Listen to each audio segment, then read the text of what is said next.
Level 663. Jin Shang was stunned, and once the shock passed, sheer panic set in. The enemy's assault came like the wind, fierce as fire, and her mind was a complete blank.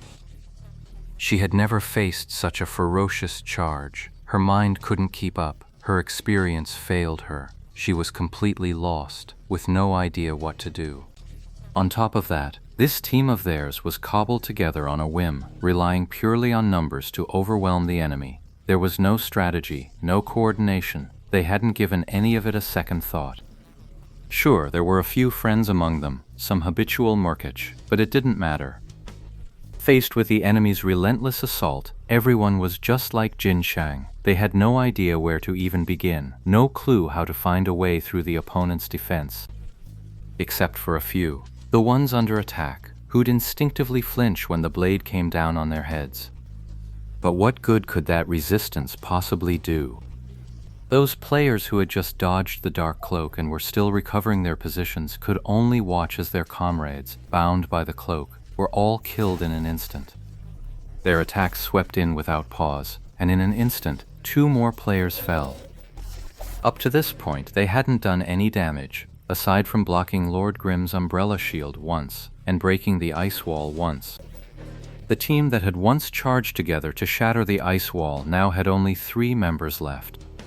For that one moment, the numerical disadvantage was theirs. The panicked trio had completely forgotten their team still had other members. After seeing 2 more killed, it immediately swept toward them. The 3 of them, as if by silent accord, shared a single thought: run. Only to run, only to flee. What other choice did they have? The 3 of them didn't know, and there was no time to find out.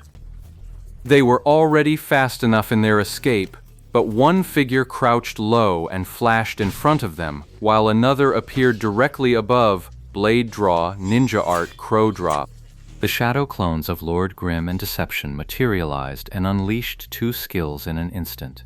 The 3 of them, dead set on escaping, never saw it coming. Sword light flashed up, feet stamped down, and all 3 were sent flying backward. Behind them, the grappler had already charged in, grabbing one with his left hand, another with his right. Then he suddenly leaped, split his legs, and locked down a third. All 3 were caught by the grappler in an instant. This guy had actually pulled off 2 grappler skills at once, the flying arm and the empty leg kill. This kind of usage, provided the system's judgment allows it, could still happen. He twisted his legs and threw his arms wide. The grappler spun midair, slamming 3 players into a heap before landing in a crouch off to the side. The Berserker, Battle Mage, and Elementalist, these 3 had clearly been lying in wait. Lord Grimm and Deception followed up on their assault with another wave of AoE, and 3 more players dropped on the spot. 12 people. That makes 12 out of 25 from the Jin Shang team taken down. Casualties are nearly half the squad. And all of this happened in the span of a single minute. Jin Shang wasn't completely lacking in tactical sense. She had her eyes on the cleric on the rooftop and was already picking people to take him down first. This tactic was sound, of course. In a team fight, taking out the enemy cleric first practically guaranteed victory. But of course, a standard tactic only works in standard moments. Take out the cleric first. In truth, when she decided to do this, Jin Shang thought she was being overly cautious.